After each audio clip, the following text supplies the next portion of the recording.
Saludos y bienvenidos a Sapiens. Hoy analizaremos una cuestión muy interesante, y es que los hallazgos paleoarqueológicos desde tiempos inmemoriales demuestran de que aquí en el planeta Tierra hubo una raza de seres gigantes. La pregunta es,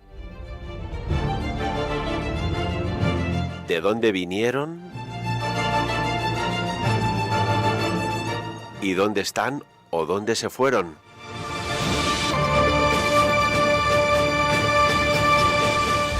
Todo un misterio.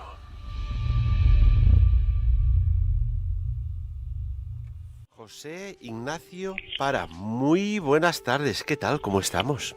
Muy buenas tardes, Ferran. Un placer estar contigo y con nuestros amigos, porque la verdad es que tienes un espacio que no solamente invita, sino que genera ensoñaciones, genera escapadas a ese mundo mágico en el que nos gusta tanto estar.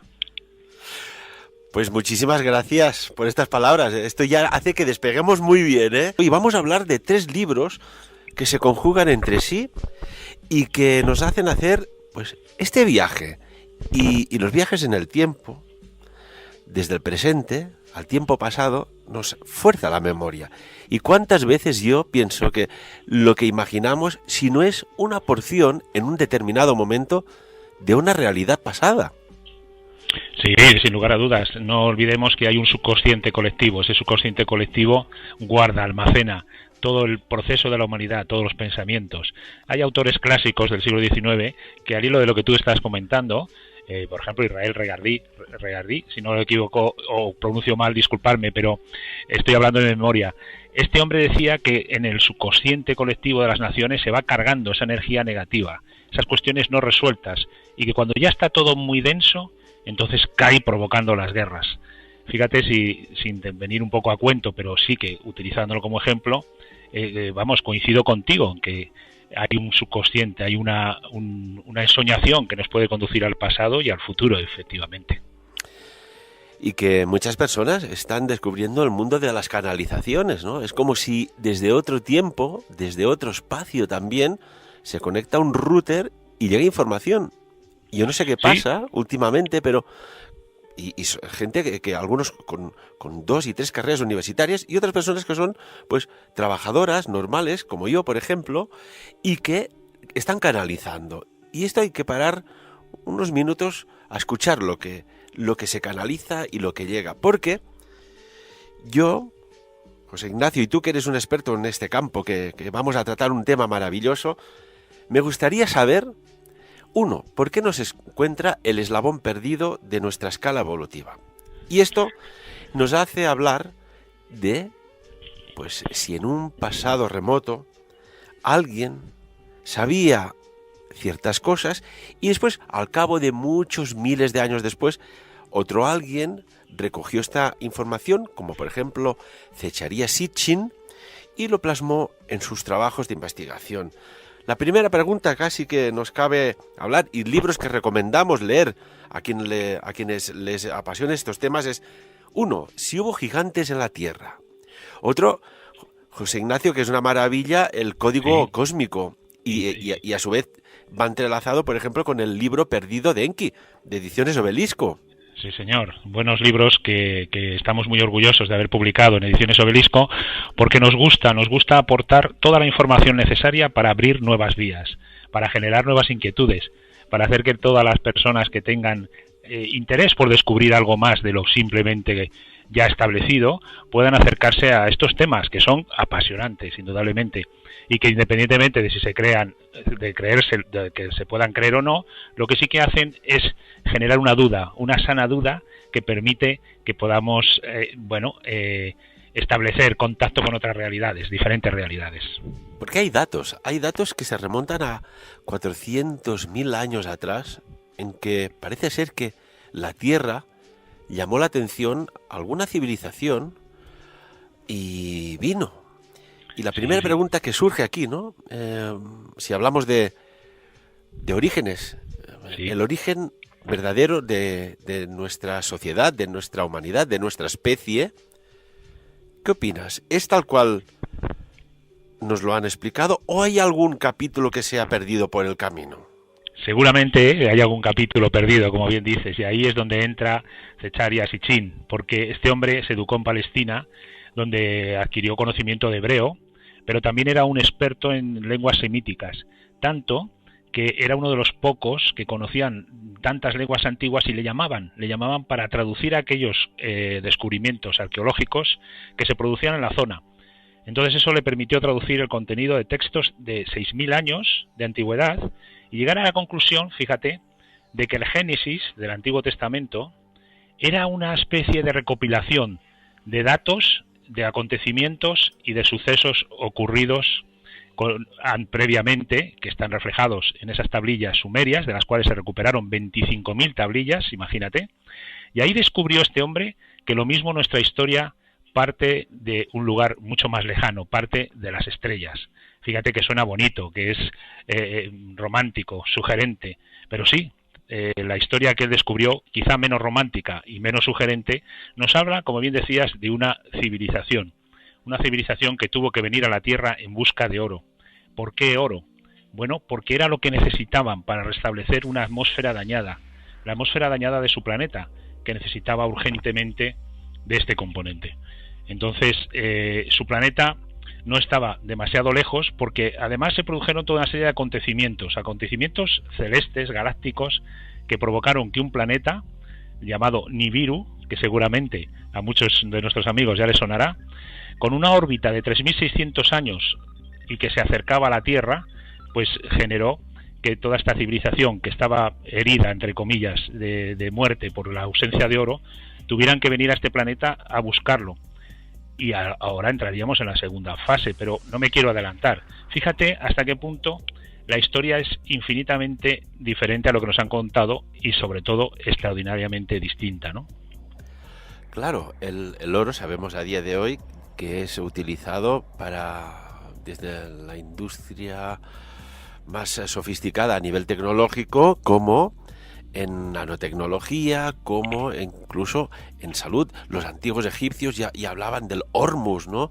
De este oro fundido y refundido tantas veces que ingerían y les aportaba una nueva estructura atómico-celular con modificación del ADN, en el cual tenían unas capacidades sobresalientes, y lo digo en todos los sentidos. Sin lugar a dudas, el oro es uno de los componentes que reflejan la calidad y la luz del sol. Los alquimistas clásicos hablan del sol, de los rayos del sol, que realmente graban la piedra, y esa piedra mágica, esa piedra que es resultado del proceso alquímico que solve y disolve la piedra filosofal, nos conduce a lo más elevado, lo más excelso, que es el oro. Y si ese oro es para nosotros tan importante, imagínate si para esta civilización fue un elemento que permitía poder seguir viviendo en su hogar. Entonces, claro, se generó lo que se llama la misión Tierra. Pero antes de entrar en esto, que eso también es de verdad apasionante, tenemos que entender que todo esto viene dado o viene explicado por una persona de estos colonizadores de nuestra Tierra que se llamaba Enki. Y ahí entramos en un libro que has mencionado antes y que hemos editado hace no demasiado tiempo, que es el libro perdido de Enki, donde todo lo que está escrito procede de este ser que lo dejó plasmado en esas tablillas de arcilla y en las que habla de una dinastía de reyes, pero una dinastía de reyes que vinieron de otro mundo, que vinieron de ese Nibiru y que quisieron colonizar la tierra con trabajadores, con gente que hiciera la labor, que extrajera ese magnífico oro, porque claro, ellos, imagínate que nosotros vamos a cualquier lugar del Amazonas y ya sabemos cómo somos los humanos, nos consideraremos superiores, tenemos una tecnología superior y entonces no vamos a ser nosotros los que hagan el trabajo sucio, vamos a hacer de una manera o de otra que sean los habitantes. Y ahí es donde podemos encontrar ese eslabón perdido, esa parte que no cuadra en nuestra historia de cómo surgió ese Homo sapiens, cómo se dio el paso de un homínido a una persona que era capaz de moverse y de hacer. Por tanto, estás planteando la posibilidad de que estos seres colonizadores, o si más no, buscadores de oro, de Nibiru, necesitaban mano de obra, lo diremos así para que lo entienda todo el mundo, y que supongo que vieron una especie de primate más o menos evolucionado, en el cual se hizo lo que ahora conocemos y sabemos que está muy avanzado incluso a niveles muy, muy, muy sospechosos, como es la ingeniería genética. Ni más ni menos, y además esa es una de las cosas que realmente no solo sorprenden, sino que se pueden comprobar. ¿Cómo se pueden comprobar? Pues porque por los relatos que nos traduce Sitchin, podemos ver cómo hay un entramado de ADN, o sea, hay un manejo de los códigos cósmicos, esos códigos cósmicos, ese centro de nuestra misma vida, ¿no? Que fueron creados por manos inteligentes, porque ellos no querían esclavitud. Nos dice Enki que habían abolido la esclavitud en su planeta, pero sí que querían tener una mano de obra, y para ello les hacía falta alguien que pudiera ser más o menos inteligente, más o menos moverse de forma independiente. Entonces nos cuentan que hubo una manipulación, y fíjate que esa manipulación coincide con un pasaje muy conocido, y es cuando se saca de una costilla aquella parte que hace falta para que los homínidos que ya han sido transformados o voluntariamente se les ha querido transformar en personas más o menos como nosotros y con capacidad de reproducción, pudieran tener esa capacidad de reproducción, porque no lo habían logrado. Entonces se saca esa parte que falta de la costilla de uno de ellos para crear en la mujer la capacidad de reproducción. Nos suena la historia conocida, ¿verdad? Yo creo que la imagen nos lleva a otro sitio. Y tanto que sí. O sea, esto cuadraría, ¿no? Porque en aquellos tiempos, ¿cómo explicarías que se ha sacado una muestra para generar pues una recombinación y una ingeniería genética en el ADN de aquellos seres, fusionando, ¿no? Un ADN más evolucionado con uno más primitivo? Efectivamente. Es más, sabemos por estas tablillas que fue el hijo de Enki, que era experto en estos temas, el que durmió a Enki, a Ninki, a Damu y Tiamat, que eran personas, como estamos hablando, con un enfoque ya para poder crear esa base, y se extrajo de la costilla de Enki y de Ninki su esencia vital, con lo cual se le añadió al ADN las dos ramas más que le hacían falta y que generaban la fuerza procreadora. O sea que en ese momento es cuando se hizo realmente al Homo sapiens, según la historia que nos narra Enki. También hay que entender que Enki formaba parte de ese mundo que había venido aquí, con lo cual, nos lo creamos o no, por lo menos es un testimonio histórico importante que nos va a dar que pensar, porque posteriormente vamos a ver que muchas de las cuestiones que se plantean en forma simbólica se están generando hoy en día en los laboratorios, con lo cual estamos hablando que no son simples lucubraciones de alguien que en un momento dado dijo voy a crear una historia. No, es mucho más que eso. Y es más, se dice que ya cuando todo esto estaba creado, horrorizó a Enlil, que era el que había creado o el que había más o menos puesto en marcha todo esto. No quiero dar muchos nombres porque nos pueden confundir. Pero bueno, este hombre dijo que eso era una manipulación que no estaba permitida, que se estaban pasando de alguna manera. Entonces lo que hicieron fue mandar a estos Adamu y Tiamat, que habían sido la base de esa nueva modificación genética, les mandaron fuera del lugar en el que estaban, que era un lugar placentero, donde no había que trabajar, donde estaban rodeados de la dinastía que gobernaba, y les mandaron a África, que es donde estaban los principales yacimientos de oro. Con lo cual estamos hablando también de otra historia que nos puede sonar conocida, y es partir de un lugar magnífico a trabajar y a conseguir ese oro con el sudor de su frente, a conseguir eso que se está buscando mediante la aplicación de un esfuerzo cotidiano, duro y continuo. O sea que a mí cuando leo esto siempre me quedan dudas de que el Antiguo Testamento, bueno, puede recoger también informaciones de otros momentos o de otras partes de nuestra historia que no conocemos y que las asocia a símbolos y nos las transmite con esos símbolos. Por ejemplo, de las 12 tablillas, ¿no? Fueron 12 tablillas en la cual Secharia Sitchin pues habla extensamente y lo desgrana todo más que al milímetro. Por ejemplo, descubierta, recordemos, en la biblioteca de Nippur, allí, en una de ellas, se cita a Enki diciendo: cuando llegué a la tierra había mucho inundado.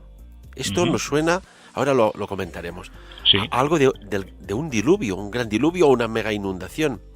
Sí. Añade: cuando llegué a sus verdes praderas, montículos y cerros se levantaron a mis órdenes. En un lugar puro construí mi hogar, un nombre adecuado le di.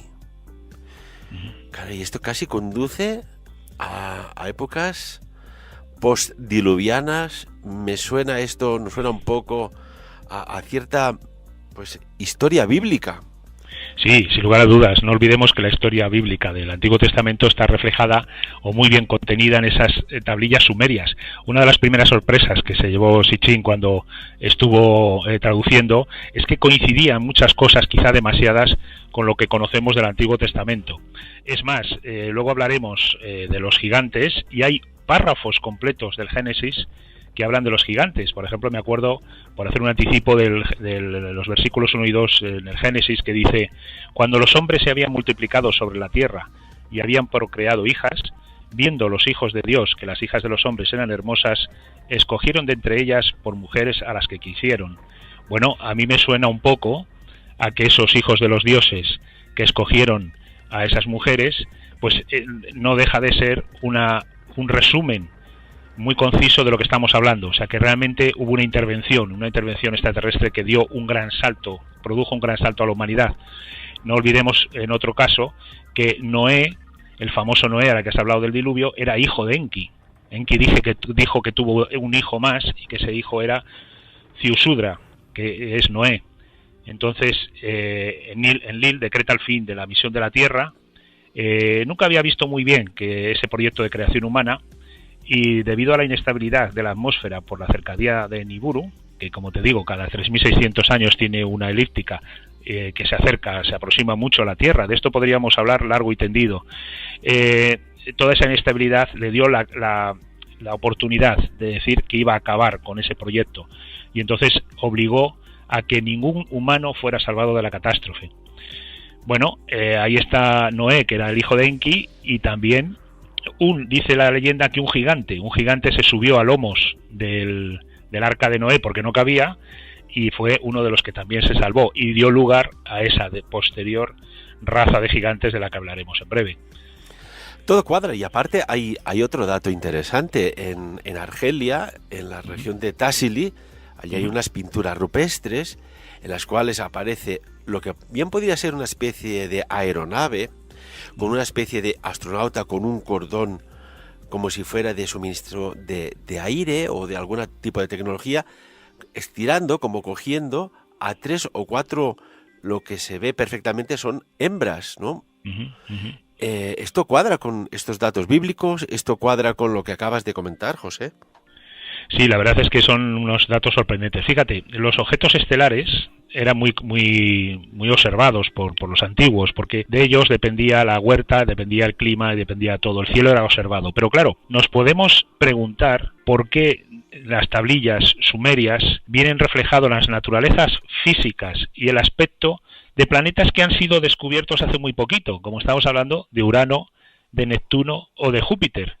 O sea, realmente cómo tenían esa capacidad, cómo fueron tan expertos, tan maestros para crear Stonehenge, para crear todo lo que hay en el Alto del Golán, todas esas construcciones astronómicas increíbles. Todo esto no es humano, es de alguien más. Cómo se hicieron las grandes pirámides, esas grandes pirámides de las que se dice que los faraones fueron los hijos de los dioses, ¿no?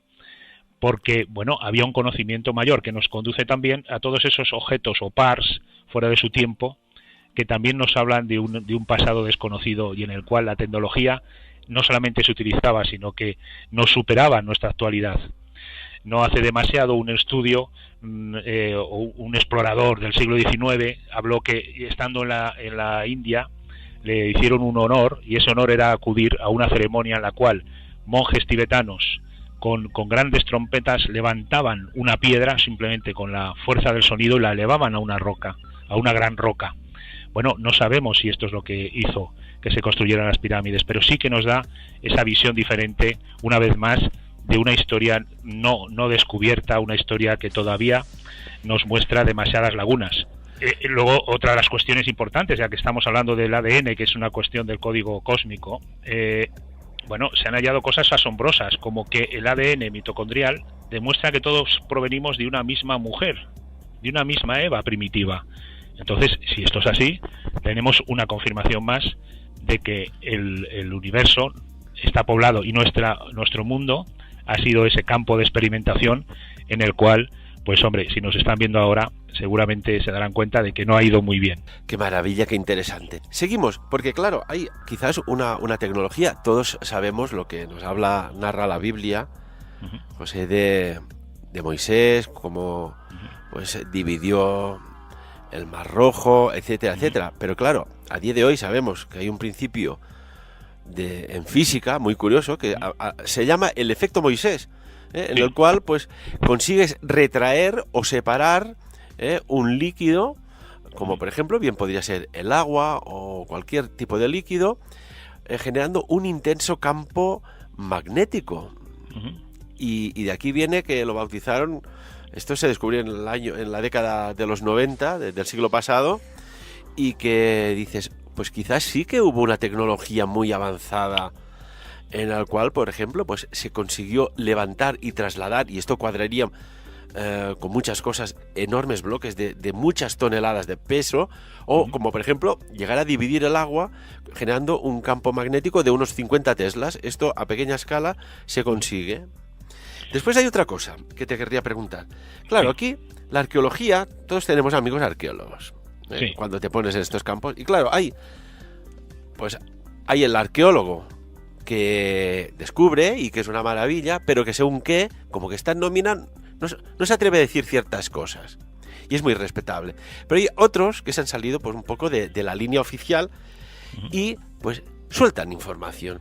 Claro, aquí me gustaría preguntarte si existe una arqueología heterodoxa.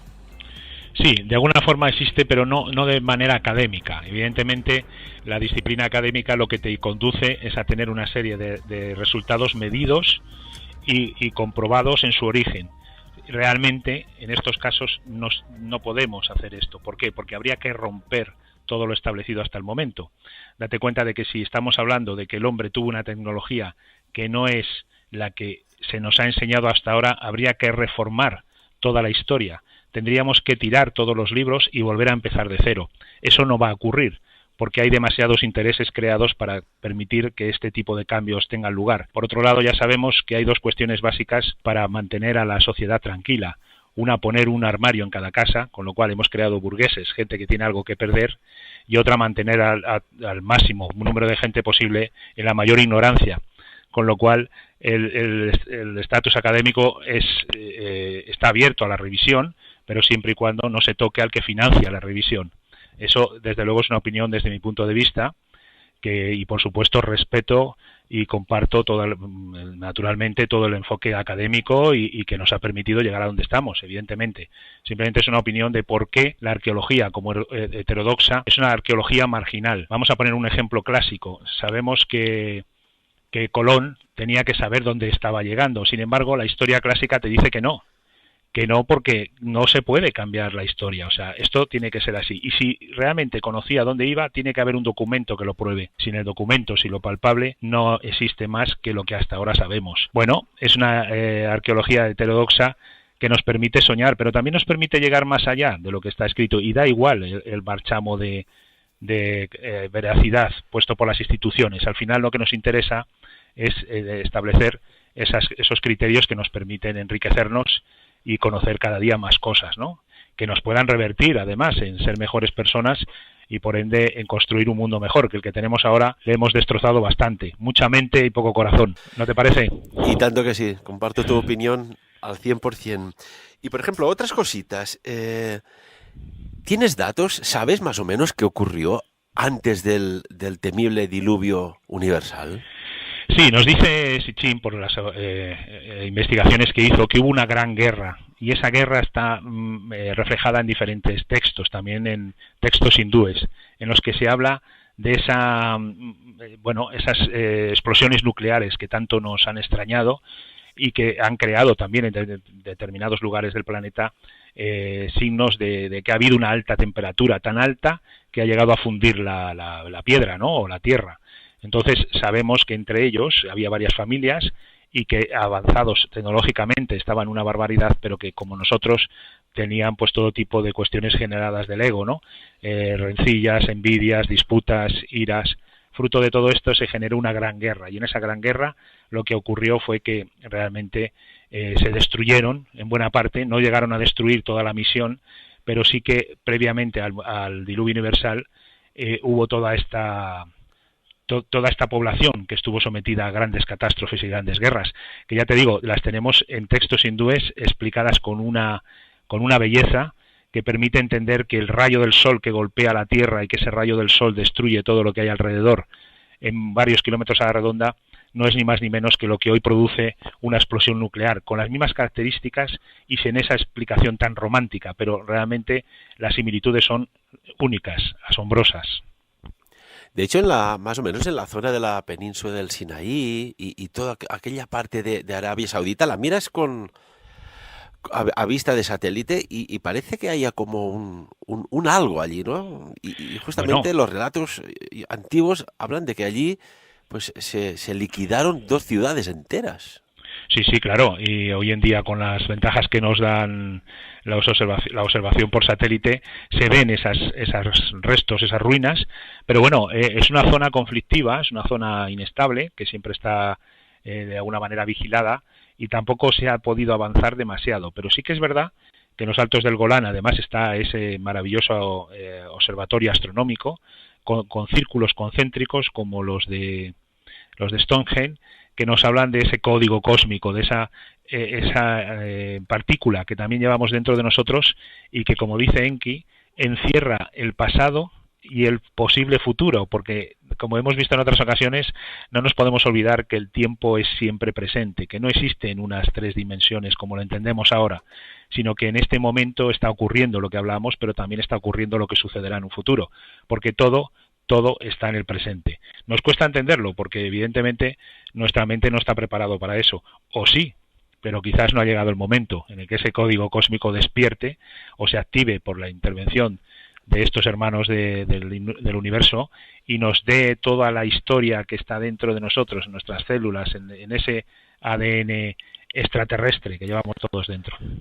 ¿No será el que se nos dijo en su momento, ¿no? Fue en la década de los 80 cuando se hizo un mapa genético bastante bien detallado, que había un ADN basura? Y claro, esto nos hace hablar, y a tenor de lo que dices, de esta conexión cósmica del ADN, y me viene a la imagen de la fotografía más pequeña, que no quiere decir que sea pequeña de tamaño, pero de la parte más pequeña de nuestro cuerpo, como es el ADN. Y es impresionante, parecen como dos montañas, dos torres cortadas de la parte superior, unidas por un finito hilo. Claro, cualquier resonancia, del tipo que sea, bien debe activar algún tipo de, no sé, de cromosomas, de ácido desoxirribonucleico, etcétera, etcétera. Sí, tenemos la clave dentro de nosotros. El código está preparado para ser activado. Esto es lo que nos dicen. Y parece cierto porque la ciencia lo está confirmando, como tú bien dices. Pero no es esa la única coincidencia o la única cosa sorprendente. Fíjate que hemos hablado que en el laboratorio genético de Enki y su hermana Ninki trabajaron en ese trabajador primitivo, en esa persona que pudiera reproducirse y ser una mano de obra óptima. Y todo esto lo hicieron, según ellos, en Azú. ¿Dónde está Azú? Pues Azú es África suboriental y ahí nos estamos dirigiendo a Kenia, Etiopía y Somalia. Y ese lugar, fíjate, es el que se encuentra el primer Homo sapiens en África, en la región de Etiopía, y que data de hace unos 200.000 años. Impresionante, porque realmente una pieza más de un gigantesco rompecabezas, de un gigantesco puzzle. Parece que nuestros antiguos sumerios sabían la historia, la habían vivido y querían dejarla reflejada de una manera o de otra. Y Enki, bueno, vamos a suponer que, como dice en sus relatos, es un extraterrestre. También podría ser un sumerio, pero en cualquier caso nos deja relatadas cosas que son sorprendentes. El código cósmico, lo que hemos estado diciendo, un código que puede despertarse en un momento determinado cuando alguien apriete el botón. Pero también pruebas contundentes. Se hace la colonia humana en África. Ahí es donde encuentran al primer Homo sapiens. Bueno, ¿qué más necesitamos? Yo creo que por lo menos con estos datos podemos revisar nuestras ideas, poner en tela de juicio tantas y tantas cosas que se han ido admitiendo de forma más o menos automática o porque nos las han dicho y mira, ya está bien, ¿no? ¿Para qué vamos a molestarnos? Pero no deja de ser muy atractivo poderse leer unos libros, o por lo menos yo sé que para ti y para mí lo es, poderse leer unos libros y sorprenderte y revisar esa historia que hasta el momento ha sido escrita, no nos olvidemos, por los vencedores. Porque, por ejemplo, vamos a hacer una simulación, ¿eh? Vamos a Sí, especular un poquitín, ¿eh? Porque al fin y al cabo la ciencia es alguien que imagina algo, se acerca a un principio y ensayo, prueba, error, ensayo, prueba, error. Vamos a especular. José, supongamos que hacemos un experimento genético de ingeniería genética y creamos un nuevo ser, un híbrido, ¿eh? Esta palabra que hace 10 años atrás o 20 hubiese costado entender, hoy día lo entiende todo el mundo, incluso los más chiquitines. Un híbrido. Si tú quieres esconder algo muy importante para que en un momento dado, como dices tú, pueda ser activado, ¿dónde lo esconderíamos? ¿Dentro de una montaña? ¿En la mina más profunda? ¿Las profundidades del mar? ¿O por el mismo ego del ser humano lo esconderías dentro suyo, que es el último sitio que a veces miramos? hombre, me estás recordando una maravillosa leyenda que me vas a permitir, si no te importa, porque no tiene que ver mucho con el tema, pero me ha recordado la leyenda de cómo surge el tarot. Cuéntanos, El cuéntanos. tarot dicen que es un conocimiento que precisamente parte de Sumeria, de esta zona, de estos hombres dioses, y cuando ven que todo se va a volver gris, oscuro, que se va a perder el conocimiento, reúnen a los sabios y entonces se plantean dónde esconder ese conocimiento del tarot. Para ello uno comenta, pues labrado en una montaña, no, porque las montañas se destruyen. Puesto en pergaminos, no, porque el pergamino se quema o el agua lo borra. En lo más alto, en el lugar más escondido, no, porque el hombre llegará. ¿Dónde lo podemos esconder? Y ahí el más joven dijo, en un juego que esté siempre en sus manos y que realmente no signifique nada, salvo para los que están iniciados. Y dicen que así ese conocimiento escondido en el tarot sigue circulando en nuestras manos. Ahora hace falta saber interpretarlo, que esa es la segunda parte, pero de la misma forma que tú has hecho esa maravillosa comparación de dónde podemos esconder algo que sea eficaz, que es dentro del hombre, pues efectivamente, cuanto más cerca tenemos algo, cuando menos importancia le damos, es cuando más seguro está. Y ese es el caso de ese código cósmico que también está dentro de nuestro ser y que en cualquier momento nos puede dar la pista de que somos mucho más que meros humanos que van a su trabajo, tienen historias más positivas, menos positivas, subidas y bajadas. No, somos hijos de extraterrestres, somos hijos de las estrellas y ese código cósmico se puede activar en cualquier momento. Eso sí, hace falta primero conocer, porque si no conoces es muy difícil que puedas poner en marcha nada. Con lo cual estamos, yo creo, en el camino adecuado y especialmente tu labor en este programa que nos da la oportunidad a mucha gente, entre los cuales me incluyo, de conocer temas diversos para poderlos poner en marcha, para poder plantear inquietudes y para poder hacer, ¿no? Y tanto que sí, al fin y al cabo lo que hacemos es compartir. Seguimos porque lo que dices nos abre otra puerta al análisis. Relatos del Antiguo Testamento y su simbolismo podría bien estar escondido algo de ingeniería genética, algo de información del ADN. ¿Qué opinas?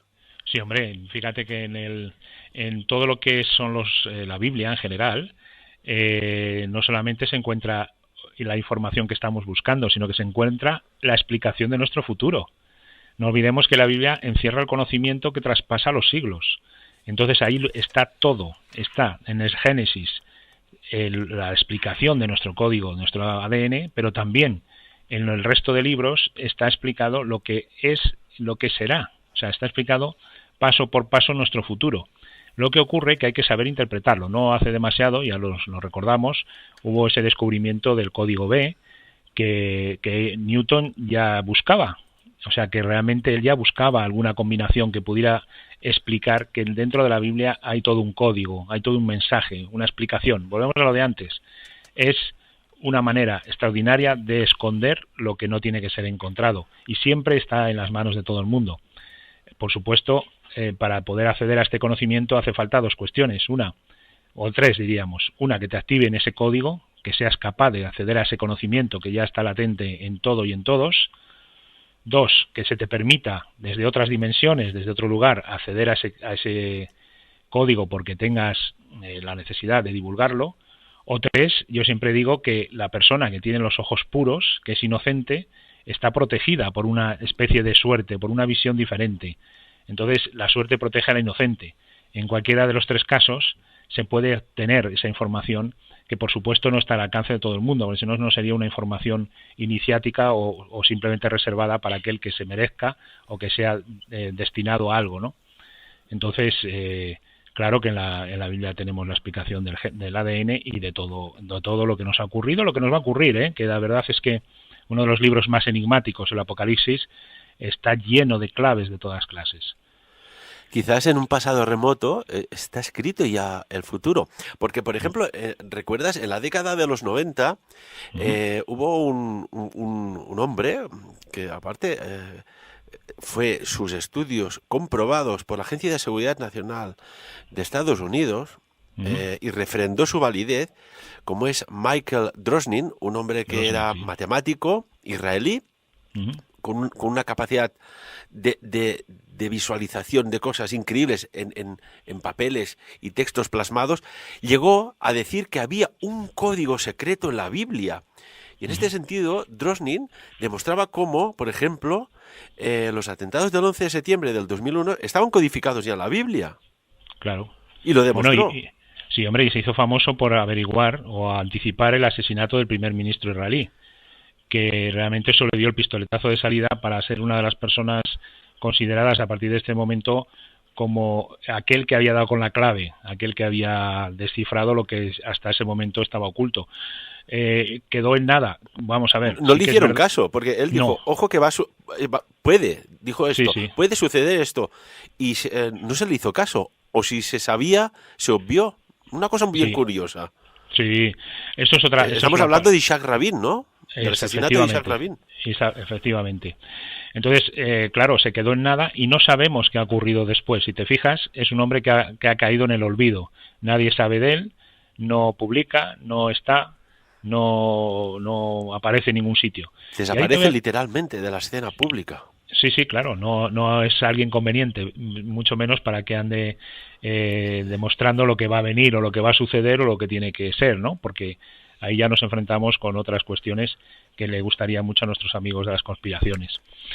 Hay más casos, mira, te voy a contar una anécdota personal. Conozco a un autor que descubre un bucle en el tiempo. Ese bucle permite averiguar qué es lo que ocurre. Y este señor le llaman a una reunión. En esa reunión, gente muy poderosa en Madrid, y no me lo estoy inventando, le dice, oye, ¿cómo has descubierto esto? Pues mira, lo he descubierto así de tal cual. Bueno, pues a partir de ahora no se acabó el tema, no tienes que divulgar más. Te insisto, conozco al autor, sé que es una persona completamente seria, respetable, es un profesor universitario, y a partir de ahí se acabó. Ya no ha habido ningún descubrimiento nuevo. Bueno, ¿pero a qué nivel estamos hablando? Bueno, a un nivel mundial. O sea, que este hombre te dice, mira, la sociedad española va a ir por aquí, el mundo en general va a ir por acá, vamos a tener estos acontecimientos y va a pasar esto otro. Con pelos y señales. Ese hombre ya no escribe ni dice nada. Y es más, le ha dado un ictus hace no demasiado. Que yo en esos casos también me planteo si será una enfermedad natural o vete a saber, ¿no?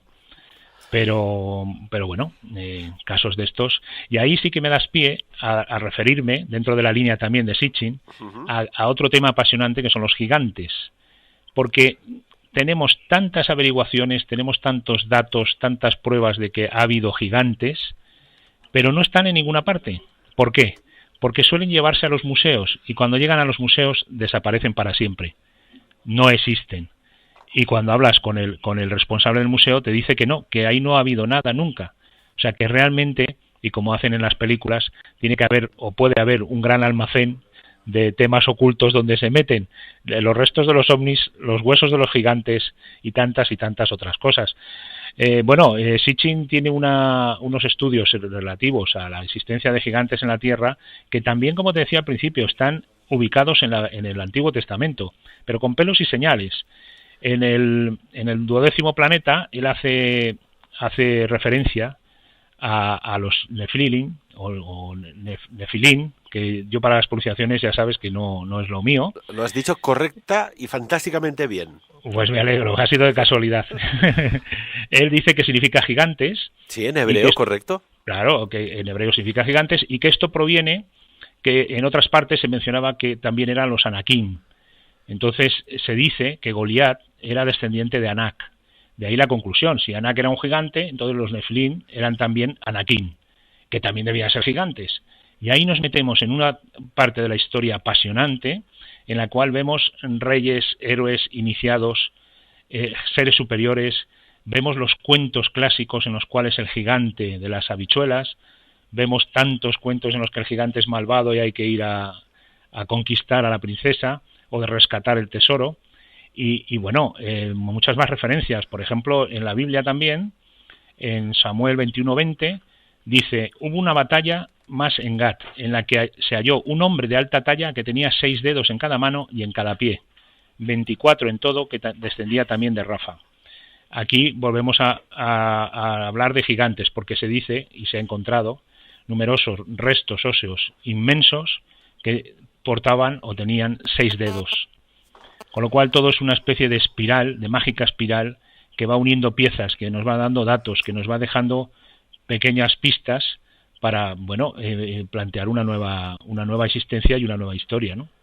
Yo recuerdo datos como, por ejemplo, y esto que mencionas, ¿no? Si hubo gigantes, estamos hablando, para que la gente se ubique, que no son como los jugadores de básquet de ahora, estos gigantes, sino seres de 3 metros y medio, incluso 4 de altura. En Estados Unidos, 1833, un grupo de soldados saca a la luz en el rancho Lompoc, en Nevada, los restos, estaban por allí cavando, los restos de un ser de 3 metros y medio de altura. Sí. Y aparte llevaba armas de tamaño, pues imagínense, lo que podía ser nuestra pierna o medio cuerpo, pues aquello era... ¿Qué podía ser? ¿Un hacha, por ejemplo? Por ejemplo, un hacha o una maza. Sí, sí. En 1877 también se descubre en Nevada otros huesos y piernas de seres descomunales. Exactamente, los cálculos daban que aquel ser medía 3,65 metros.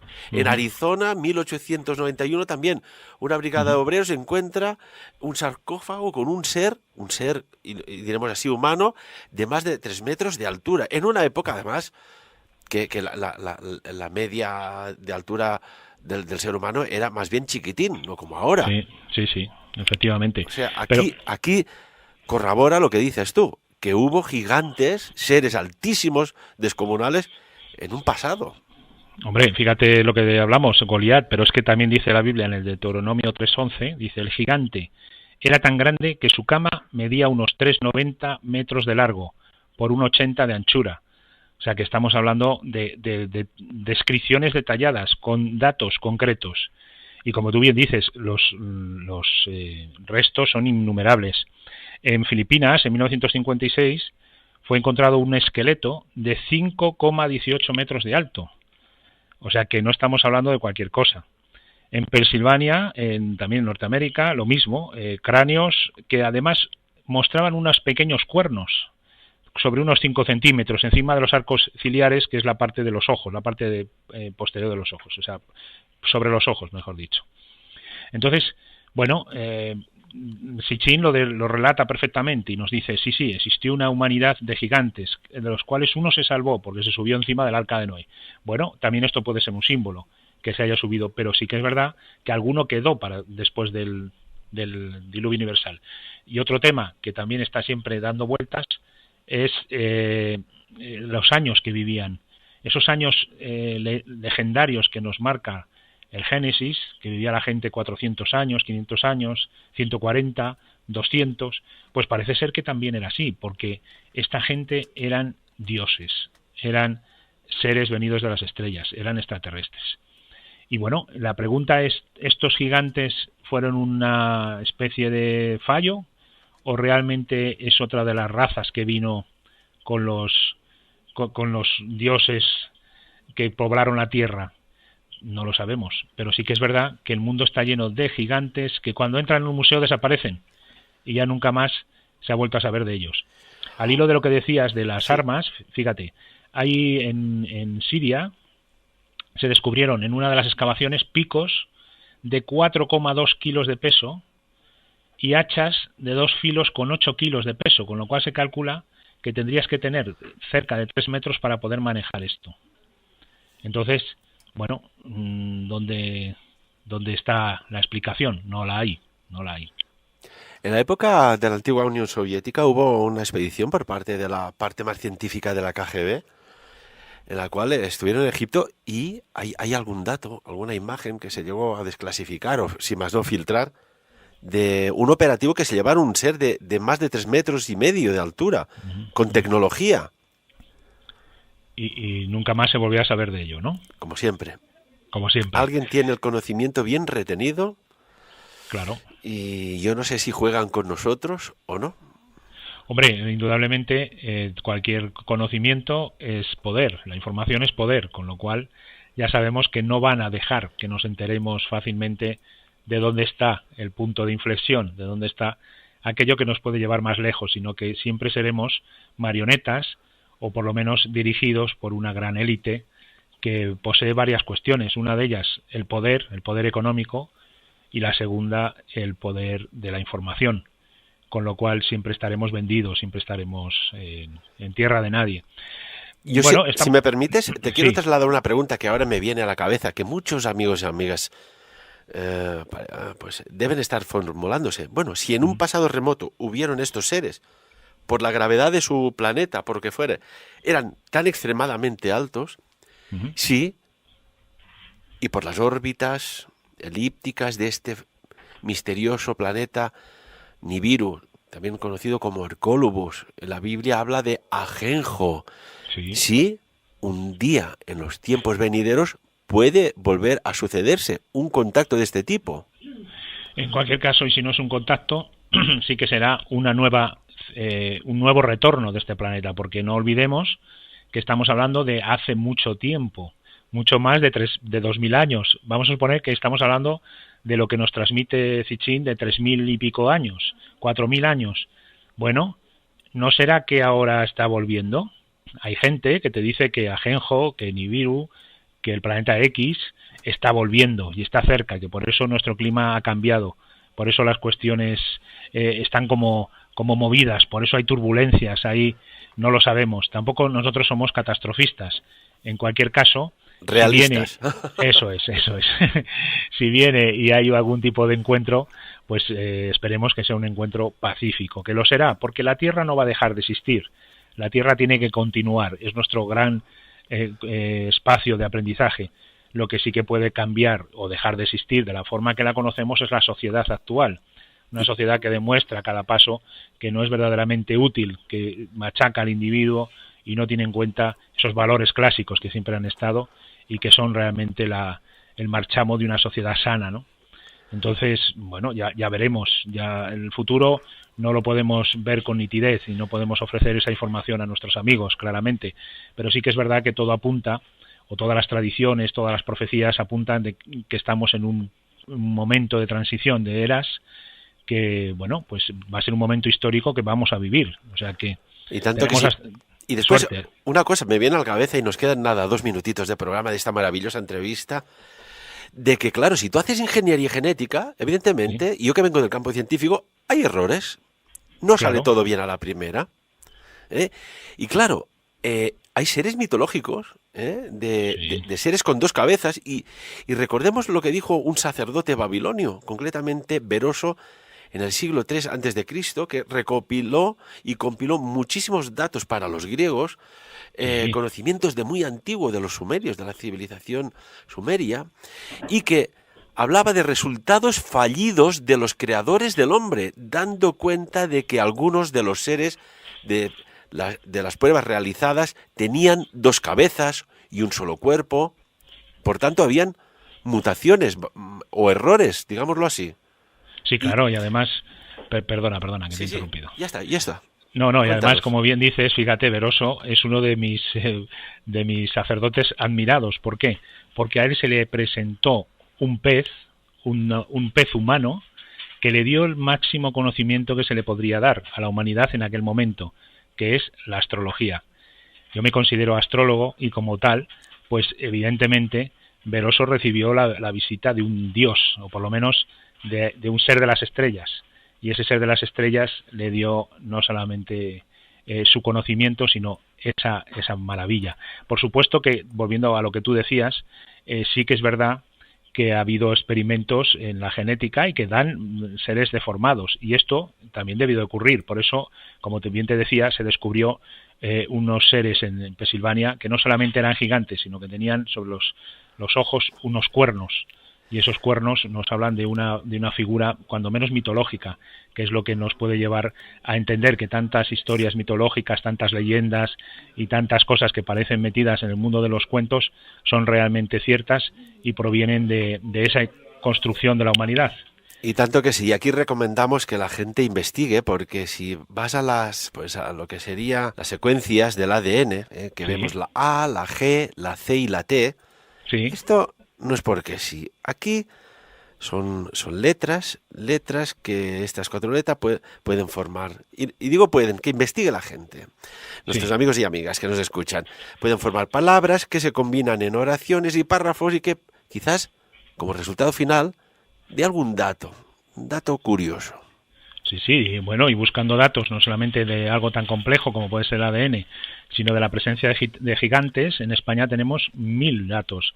Por ejemplo, los gigants en Cataluña. Els gegants, sí. Claro, los cuentos populares que ubican a los gigantes, los descubrimientos en el Pirineo de esqueletos de especies humanas de gran envergadura y muchos más. O sea, tenemos no solo en Cataluña, en Álava, en Navarra, todo un sistema de creencia en los gigantes y al mismo tiempo de tradición y al mismo tiempo cosas que se han descubierto. En el Pirineo de Lleida, en Garós, se construía una iglesia, se reformaba, mejor dicho, y se encontraron los restos de un gigante de 3 metros de altura, pero con un hierro clavado en el cráneo.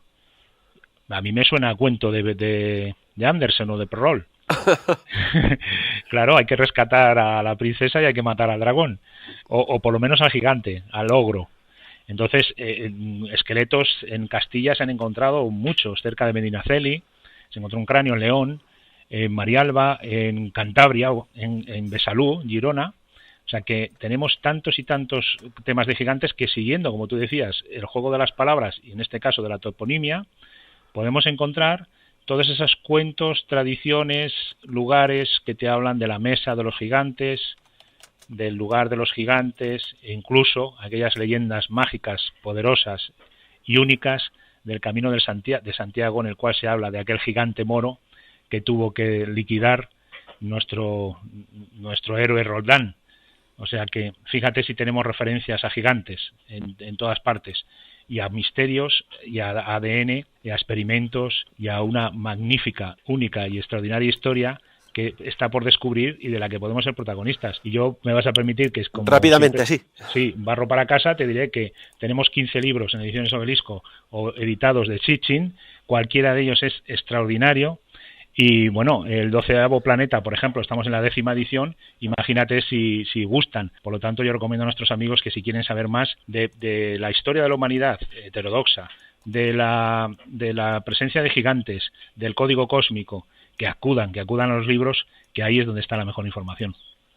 Y tanto que sí. Y aquí, ya para acabar, decir que quizás en un pasado remoto, mucho más remoto de lo que nos pensábamos, éramos más humanos hasta que la raza y la tecnología nos desconectó de la naturaleza, las religiones nos separaron, la política nos dividió y encima el dinero nos clasificó.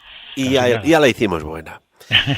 José Ignacio Parra, un honor, un placer tenerte con nosotros. La anterior entrevista que hablamos de Los Ángeles encantó y siempre esta casa, estos micros, este espacio para entrar en esta otra realidad y que alguien hizo algo y que a día de hoy aún resuena dentro nuestro. Muchas gracias. Muchas gracias, Ferran. Un placer, y tienes un espacio que es maravilloso y que nos permite transmitir, divulgar, conocer. Gracias por tu esfuerzo. Sapiens. Dirigit i presentat per Ferran Prat.